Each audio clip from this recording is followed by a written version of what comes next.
আমরা বলি ধর্মের সঙ্গে রাজনীতি মেশানো। এক, ধর্মের সঙ্গে রাজনীতি মেশালে কি হয়? এখন এই হুমায়ুন কবির নিজে কালকে বলেছে, সেটা বলছো না কেন? কি বলেছে? যে মমতা তাকে নির্দেশ দিয়েছিল অধীর এবং সেলিমকে হারানোর জন্য হিন্দু মুসলমানের মধ্যে উস্কানি তৈরি করতে হবে। সে করে হলো? তাহলে আরএসএস মমতাকে বলেছে এখানে একটু মুসলমান করতে হবে, একটু হেজাব করতে হবে, একটু সিদ্দিকুল্লাহ চৌধুরীকে নিতে হবে, একটু ইমামবরকে থেকে নিতে হবে। তাহলে আরএসএস বিজেপিও হিন্দু সাম্প্রদায়িকতা রাজনীতি করতে পারে। এই বিভাজনের রাজনীতি হলো। এখন দাঁড়িয়ে এটা করার পরে 25 বছর ধরে লোকে বুঝে গেছে। এর আগে মুকুল রায় বলেছে, সে বিজেপি তৃণমূলে যাতায়াত করেছে।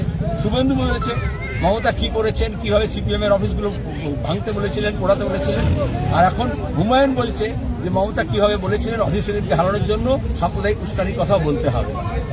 আর মমতা কেন বলেছেন? কারণ মোহন ভাগবত যা বলেছে মমতা তাই করেছেন।